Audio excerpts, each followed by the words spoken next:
I knew Harvey Dent. I was his friend. And it will be a very long time before someone inspires us the way he did. I believed in Harvey Dent. Christopher Nolan's Dark Knight trilogy has been blessed with many memorable villains. Liam Neeson's Ra's al Ghul was a perfect balance between good and evil, Cillian Murphy's Scarecrow was chilling, and Heath Ledger's Joker was Oscar-worthy.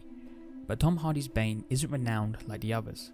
Unfairly, his brute muscle is what defines him, but the truth is Bane was the perfect counterpart to Bruce Wayne, and more importantly, the mythology of Nolan's Batman. At the very beginning of Batman Begins, Chris Nolan established what he wanted his Batman to stand for, that anyone could be Batman. As a man, I'm flesh and blood. I can be ignored, I can be destroyed, but as a symbol, I can be incorruptible. I can be everlasting.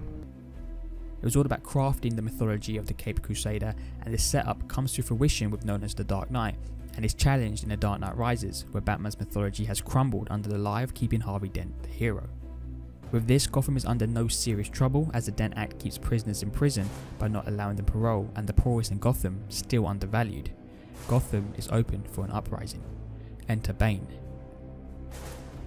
A similar figure to Batman, with mystery surrounding him and stories such as legends told about him, Bane is the key to bring Gotham back to the people. And we give it back to you, the people. But most importantly, to the people Gotham have forgotten. But it isn't his plan that makes Bane special, it's what he means and symbolises to Gotham and the prison pit. Just as Gotham is Batman's, the prison is Bane's. This is Bane's prison now. He wouldn't want this story told. And as the people of Gotham make stories about Batman, the prisoners in the prison make stories about Bane. Bane was the child you spoke of. He was born here. The legend is that there was a mercenary. As Batman became a legend in Gotham, he became a legend down there. Nolan used the idea of building a mythology to Bane to make him an equal presence to Batman, both a mythical figure in their respected homes. In essence, Bane is what Batman could have been. With similar backstories, with pain being their connection, Bane is what Bruce could have been if things went down a certain path. And I mean not physically with the mask, but what Bane represents to the people around him. In that prison, and to his followers, Bane is the server of justice. Gotham from the corrupt! A justice that is very similar to Batman's. They both fight against what they deem as not right. Batman fights against the crime that threatens his city, while Bane fights against the corruption that brings the city down. Let's not forget that Batman fights alongside the corruption and even upholds that corruption for the greater good of his city, while Bane will fight that corruption. And the reason I say that Bane fights that corruption is because he follows the beliefs of Ra's al Ghul, a person that isn't motivated by morality but what he deems is right for the world. As he said, We sacked Rome, loaded trade ships with plague rats, burned London to the ground. It didn't matter if the city was good. If the means was necessary, then they had to go. Every time a civilization reaches the pinnacle of its decadence, we return to restore the balance. It isn't a coincidence that both Bruce and Bane were saved whilst being trapped, but it is the people that saved them that define their life. For Bruce, it was his father, Thomas Wayne, whose words guide his every move. Bruce, why do we fall? And for Bane, it was Ra's al Ghul, whose beliefs left Bane with a raw passion to achieve what Ra's set out. This leads me to... When I watch The Dark Knight Rises, it is hard to forget that Bane is just part of the plan and nothing more. Because of his presence and authority, he is given a greater meaning by the fans. But the plan of destroying Gotham is bigger than Bane and bigger than Talia al Ghul. They both are just pawns To fulfill Ra's al Ghul's destiny! So when comparing Bane to the Joker, you can't, because they both serve different means. With the Dark Knight, the Joker was in control of everything because he is the plan.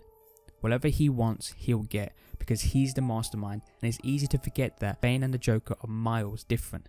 The Joker's chaotic run at Gotham was to make Gotham crumble, while Bane is there to put in place a plan that he believes in. The plan is bigger than everyone. That is why Bane and Talia's deaths were lackluster, because the movie isn't about them. They are just there to move the plan forward. Dark Knight Rises is about Batman and his story, so when people complain about Bane's death, remember that he isn't what the movie is about. he's just a pawn in the plan. Bane from the League of Shadows. His only crime was that he loved me. The relationship between Bane and Talia has been controversial. I have heard arguments that Bane loved Talia in a sexual way, and with Bane meeting her when she was a child, there have been unpleasant connotations about their relationship. But I don't see their relationship like that. This is where Nolan's trust in the audience comes in to fill in the blanks. Because he doesn't add a 5-minute scene where they discuss their relationship, it is up in the air and any argument can technically be correct. But I think his use of love in the scene isn't about love in a sexual way, but love like a father would love his daughter, or he uses it in a respectful way. For example, I love The Dark Knight Rises means I respect the movie. Remember, Talia is the one that escaped from the prison, where escaping was impossible. To Bane, she represents the freedom and hope in his life. Without her, he would have been stuck in the pit for life. He owes her his life. So their relationship is one out of respect and admiration. She represents everything Ra's believes in, so it isn't hard to believe that he'll execute the plan with her. Their relationship is bonded by their urge to fulfill Raz's plan. With The Dark Knight Rises, it wasn't about the villain, but Nolan crafted such an interesting character that I believe Bane deserves more than being the muscle guy. His on-screen presence was felt in every scene, and his purpose was fulfilled to a T. This has been Understanding Bane from The Dark Knight Rises.